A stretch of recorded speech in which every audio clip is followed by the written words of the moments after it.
Cloud Marketplace is a digital mall where you have several cloud services, or what I refer to as stores to choose from.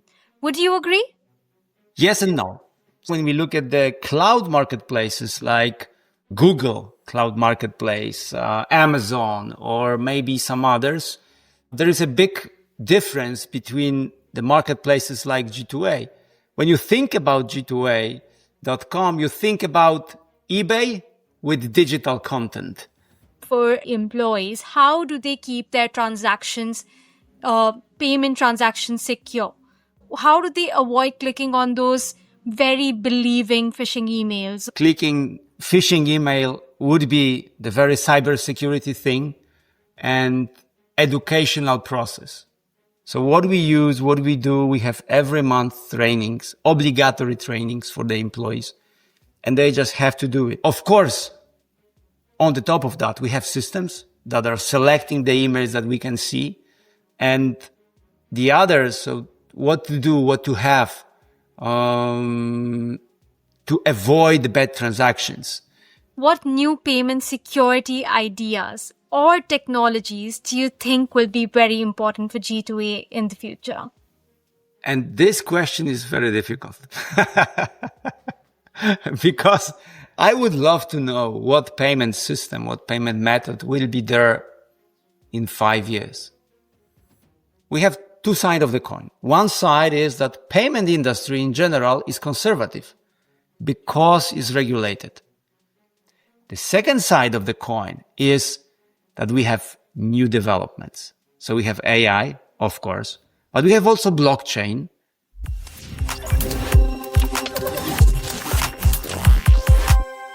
Welcome back to the Security Strategist podcast. My name is Shubhangi Dua, and I will be your host for this episode. I am the podcast producer and B2B tech journalist here at EM360 Tech, who leads in compelling conversations across emerging tech, AI, cybersecurity, and data. Today, I am speaking with Bartosz Skwarczek, founder and president of G2A, the leading global marketplace for digital items, serving over 30 million users across 180 countries, an award-winning CEO, recognized by Forbes and other organizations. He's also involved in numerous business and social initiatives, including aid for Ukraine and support for children's charities. Welcome to the show, Bartosz. It's so great to have you on. Tell me a little bit about yourself and how you began in this field. Hello, Shubu. Thank you. Thank you very much for having me. Hello, everybody. How I started? It's been 15 years with G2A already. And I started in a very humble way. Just me, my business partner, first 4 employees, small room, not too much experiences on e-commerce side, a lot of experiences on business side. And that was the very humble beginning. And from that moment, when we started, we were an online store. Then we transferred to the marketplace. And from 2014, more or less, that was the time when we switched the business model to the marketplace. And the next couple of years, we've been growing rapidly until today, becoming the largest digital marketplace in the world. What is the message you would like to get across to our audience? What is the agenda of this podcast? My message always to entrepreneurs and people related to business, no matter you are entrepreneur or maybe CEO or maybe a manager, a director, my message is always about people, because in this very technology world, when we see every day new advantages, new paths, new adventures, at the end of the day, on the other side of the screen, of the other side on the teleconference, on the other side of the algorithm you build is always a human being. So my message is always remember about the people. My message is always think what your client thinks, walk his shoes or her shoes, and first and foremost, walk your talk. Human in the loop in everything. I like that. I really like that. So, just to kick things off, I like to use this analogy that a cloud marketplace is a digital mall where you have several cloud services, or what I refer to as stores to choose from. Would you agree? Yes and no. So the word marketplace is very well positioned. At the same time, when we look at the cloud marketplaces like Google Cloud Marketplace, Amazon, or maybe some others, there is a big difference between the marketplaces like G2A.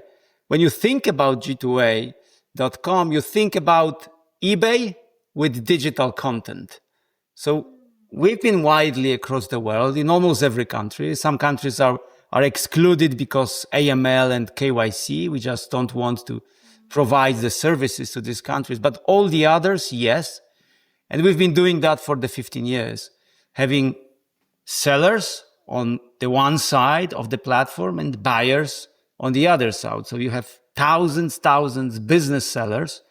At G2A, this is only business seller who is allowed after screening, after a very rigorous verification process, is allowed to sell. And on the other side, you have customers.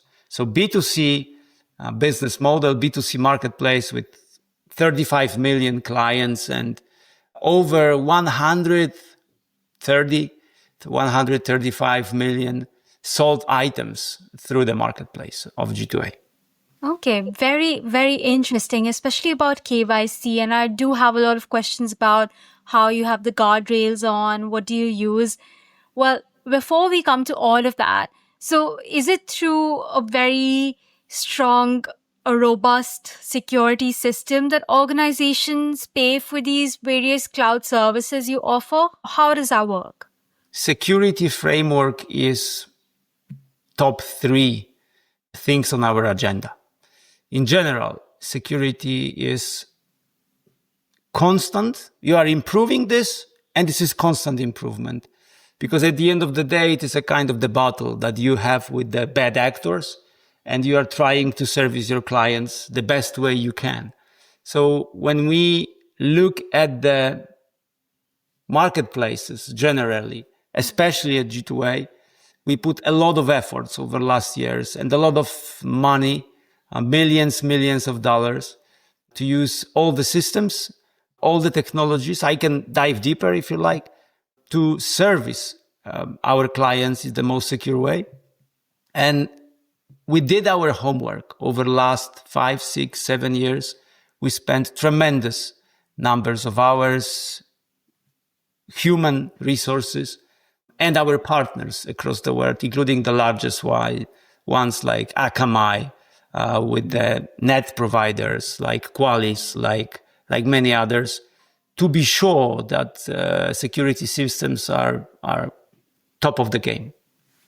Okay. So what is one of the main difficulties for online marketplaces when they offer many different ways for people to pay both locally and internationally? With one word, diversity.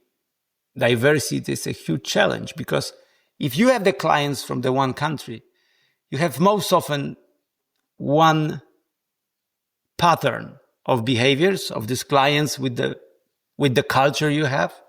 And one country is much easier to service.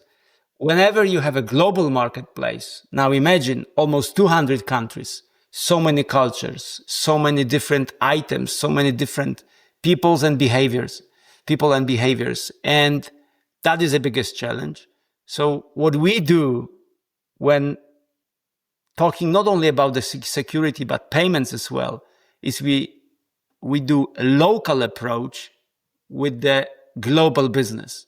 So in every country, when we have the clients, we won't be very local. I give you a few examples. If you are running business in Spain, let's say, then Bizum is a payment method that you have to think about. When you are from India, Paytm, it's of course something that you cannot run the business without. When I was to Brazil, I was very surprised seeing boleto, like a piece of paper. You go to the kiosk and then you do the procedure. And that's another very local approach. Of course, you have the peaks in Brazil as well. But if you think that only Visa or MasterCard, great products, but they will be enough in so many local countries, it's very difficult to run the business. So at the end of the day, we are looking locally. We look, okay, so if we have clients in Germany, you have to have software. If you have clients in Netherlands, ideal is very necessary. In Poland, of course, Blik. And country by country, you look for this, what is needed for the client. And now the question why? PayPal did a very big research on that. And the result of this research was that 70% of the clients, 70% of the clients, when they cannot find the favorite payment methods, they leave. So if you cannot provide the best user experience on the payment side, it's very difficult to have very good success rate with the whole customer journey path and conversion rate on the transaction. So that is a very important parameter for us. So that's why we have over 400 banking channels, as we call them. We work with hundreds of companies, dozens of payment providers. We are in both sides. So we screen and we audit our providers. At the same time, they screen and they audit us every month, literally every day, how well we run the business. And this regular audits in both sides and being sure that we are fully compliant with so many regulations, that's another challenge with a global business that you have over 100 countries, almost 200 countries with different regulations. And in every country or the region, like European Union is very different than Japan. And it's very different than South America. And you have to cover all that. So seemingly running a global business is easy, like click online, done. No, not anymore. It's a very demanding part of the business to provide security and payments in a compliant way with the regulations, with everything. In my opinion, that's super important. Oh my God, everything you were just saying, I was imagining it and I'm like, how difficult it is for you to be running a company and large operations at that scale globally. I wanted to ask, how far is your reach and how do you manage so many different mini to large workflows in different countries? Like, how do you tackle this, especially as a leader, how do you manage everything? And now we go back to my message. At the end of the day, it's all about people. And it's all about building the team, building the proper specialists on the forefront. And those specialists have to use the proper tools. There is a great quote in Get the Things Done book, which I heard just recently. Get the things done with others. My high recommendation for you. Okay. Fool with the tool is still the fool. So it's not only about tools, not only about AI solutions, not only about security providers. Everything is important, but you have to start with the people. You have to start with the specialists who really know what they do, and they will use the proper frameworks. And we've been mastered this over 15 years. So going back to this structure, you have payment security. So that's one of the puzzles. You have, of course, cybersecurity. And cybersecurity is something very different. And then a very important component is education. Because you don't want to be your people to click the bad links, for instance. Like over 3 million phishing emails are sent every day. And it's enough sometimes for one employee to click the link and the company is infected. So you want to educate the people. And then you go to data encryption. So you have tons of data, but you have to be sure that the data of your clients are very secure. Then we get to the access controls. So another level is, okay, who can have the access to what? Because not everybody can have access to everything. So you have this multi-factor authentication, different mechanism that you are using, very multiple forms of verification. Another layer are security audits. You want to be audited. So you want external companies, third-party companies, specialists coming and saying, hey, this is what you can do better. That's working perfect. That is something that we've noticed as an area of improvement. Or maybe they give you five stars saying, oh, it's marvelous job. Don't be lazy. Get the audit in a few months again. Why? Because market is moving forward and cyber criminals, they are every day thinking how to cheat you. So every few months, you need to do another audit and another audit to be just sure that you are going in the right direction. And lastly, this is the whole monitoring, logging, those activity logs. What do you do about it? You have to have real-time monitoring. So whatever is happening at the platform, you cannot wait 24 hours to get the response. You need to have the team, because your business, whenever you are doing global business, your business never sleeps. Your business never sleeps. Your clients never sleeps. Japan is there. On the other side, you've got the United States. The day is always on. The business is always on. So your team should be always on. That's why the monitoring must be going non-stop with the proper team. So the frameworks, the people in the proper positions, and the tools, and the partners, external audits as well. So that would be the very basics of how to approach that. Well, I wanted to avoid saying AI, but when you were saying your team must always be on, I'm like, but at least now we have a little help or a little support from AI automation systems to essentially reduce the cortisol level of your team members. So even if they're not like on 8/24/7, there is some prevention happening. I'm not saying they shouldn't do it, but I'm saying it's okay. You can, don't take so much pressure. AI is double-edged sword, in the meaning that on one side, we at G2A, we are using AI. Our partners, our providers, they are using AI. So literally, you will be surprised, like how many companies is using AI, artificial intelligence, the machine learning to deliver you the better service. At the same time, you've got the other side of the coin. So bad actors, they are also using AI to be smarter with cheating. And that is the battle just between us and them, constant, non-stop. And AI is a big promise. I am a big believer in AI. I think it's just very beginning of artificial intelligence. And within the next 3-5 years, we will see a lot of improvements. Now, it's hard to say one maybe for 1,000 companies being AI native, really understanding AI.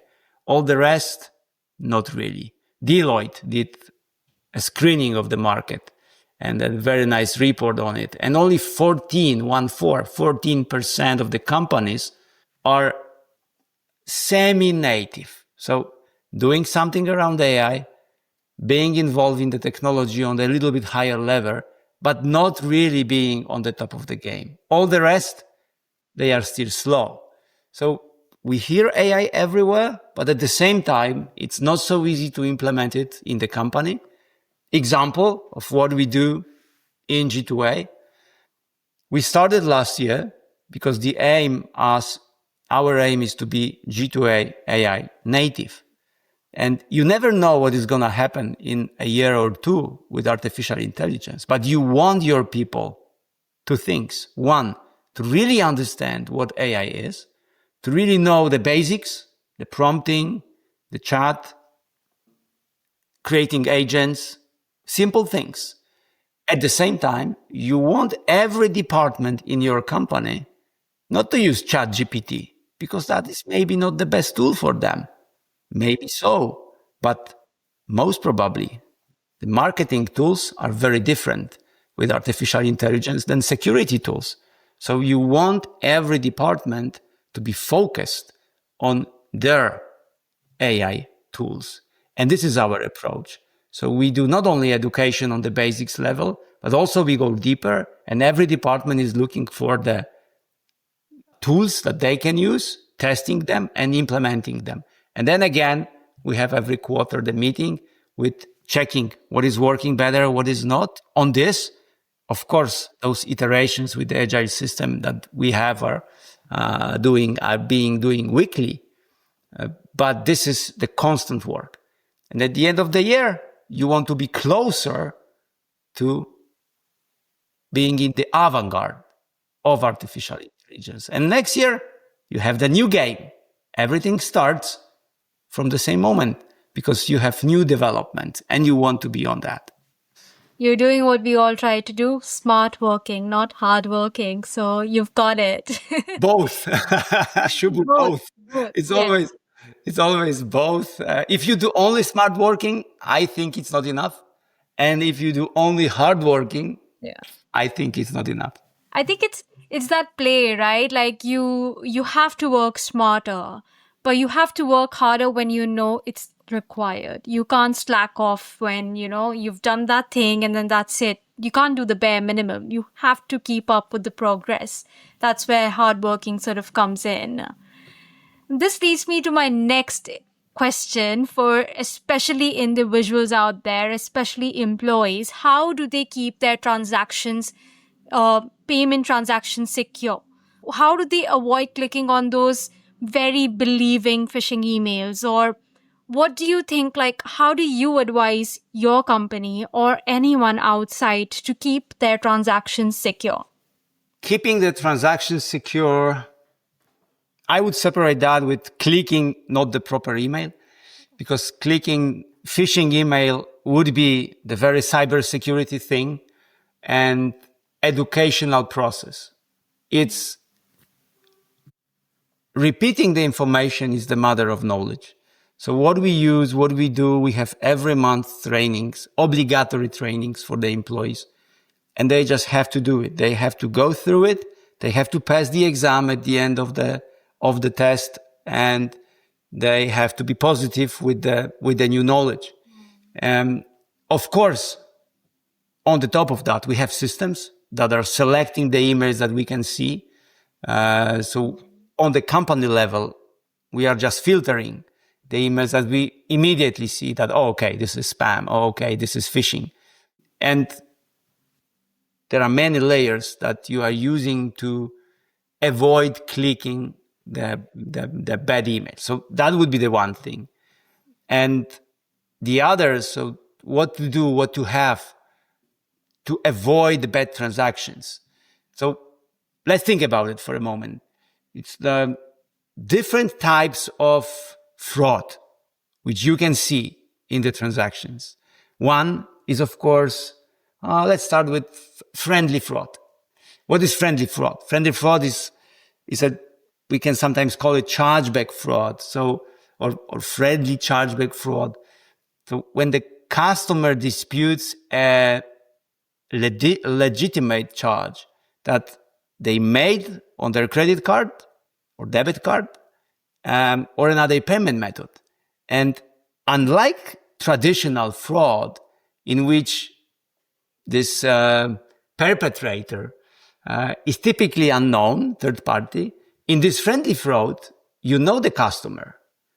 The problem or the challenge is that this customer is saying, hey, it wasn't my transaction. It was unauthorized. And then you have a question mark whether this is true or not. You always want to believe to the client. At the same time, statistics shows that sometimes clients, they try to manipulate. So that would be the one part. Another one is traditional chargeback fraud. So somebody is using your credit card, you have no idea about it, and they are trying to make a purchase, make a transactions. Then you can have the refund abuse. So that occurs when a customer requests a refund for a product or service that they actually received and used. So what they try to do in the gaming world, somebody ordered the game, buy the game, get it, played it, don't like it, and doesn't like it and say, I will say I don't want it anymore, but I will say, I didn't buy it. Or some similar behavior, which is basically saying that the client, it's very hard to check it, but still possible. And these are the very basic different types of fraud that you have. And what are G2A's, let's say, countermeasures?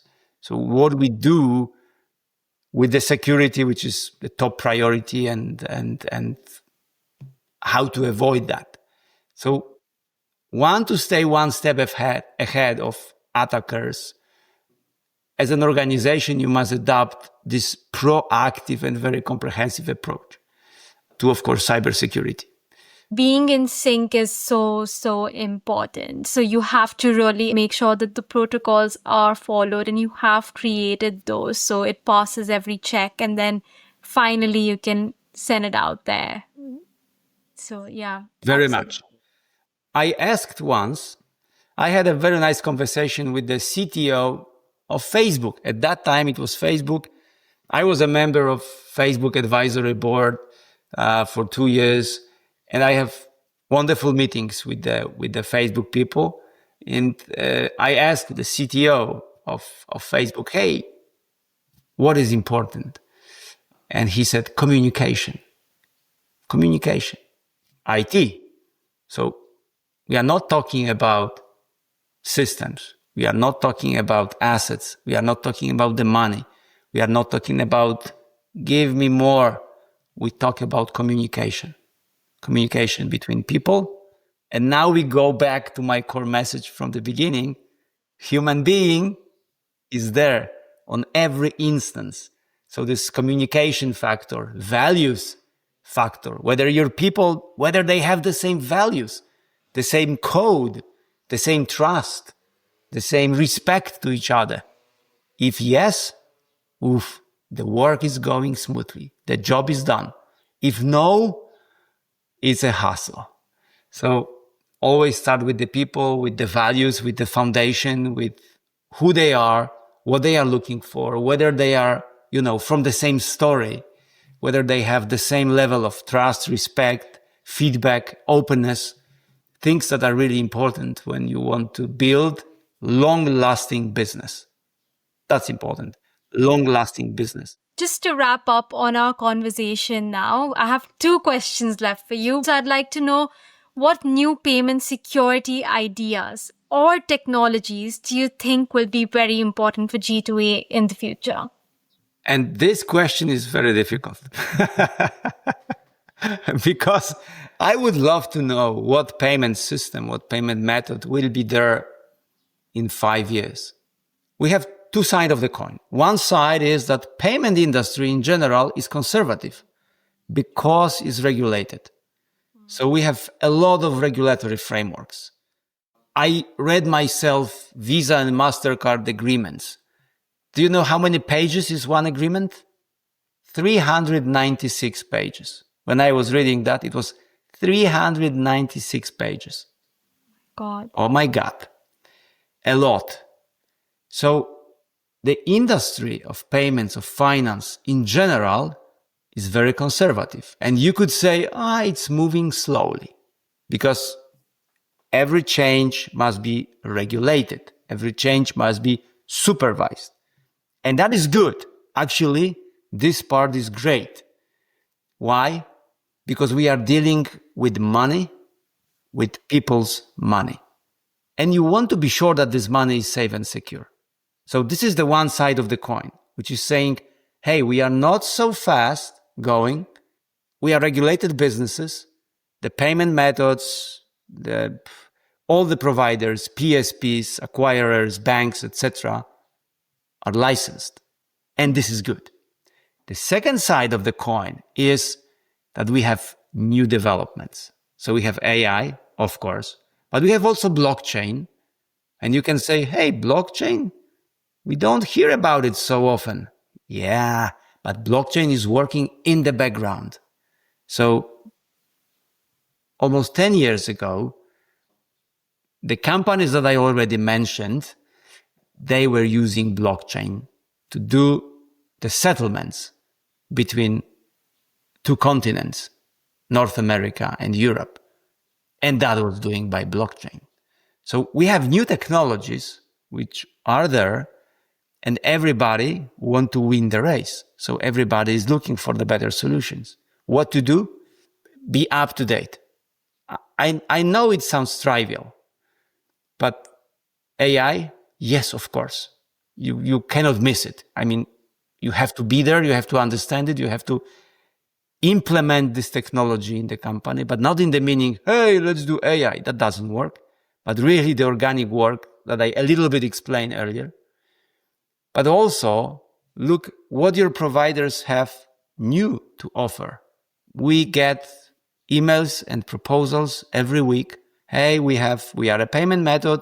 We would love to work with you. This is what we can offer. Hey, we just implemented a new solution. Hey. Hundreds of new developments every year. So on one side, it's impossible to say where we are in 5 years. But on the other side, this is quite conservative business. So I am pretty sure that still credit card will be there, because Visa, MasterCard, and other credit card providers, they are very much protecting their business to be there. And credit card is actually a genius idea from the very beginning. The second thing you can look to Poland, and you have BLIK. Few banks, the major banks, they created the payment solution, which within 2 years dominated the market. Absolutely dominated the market. Most of the people in Poland are paying today with BLIK. Was BLIK there 10 years ago? No. But is now. So we are waiting for next BLIKs in other countries, because surely so many companies is working on them. So the future, it's a question mark, but also a beautiful adventure. You want to be in the avant-garde. You don't want to miss the opportunities which market is bringing to you. Absolutely. What is one key takeaway you'd like CFOs, CISOs, CTOs, or any other IT decision makers to know? My takeaway will be about people. In this very regulated and technological world, don't forget about the most important ingredient, because there is so much noise about AI, blockchain, technologies, digitalization, platformization, you name it. In the center of everything still is human being, and values and the culture of the company, the foundations. For me, that is the most important part of every business. If the business wants to be long lasting, if the business is only for short time, like 1 year, 2 years, it doesn't matter. You can run the business easily. But if you want to build the business, especially the global business, for many years to thrive, the culture is the fundament. The values is the fundamental thing. This is what we believe at G2A.com. Thank you so much, Bartosz, for joining us today. We had a great conversation, and I'm sure we'll have more great conversations in the future. Also, thank you to everyone listening. We hope you took a lot away from today's podcast. For further information on what we've talked about, please head on over to G2A.com. We'll be back next week with another episode in our podcast series. Until then, make sure you subscribe to this podcast on all major platforms and follow the conversation on our socials at EM360 Tech on X and LinkedIn. And for more great daily content, please head on over to em360tech.com. Thank you so much.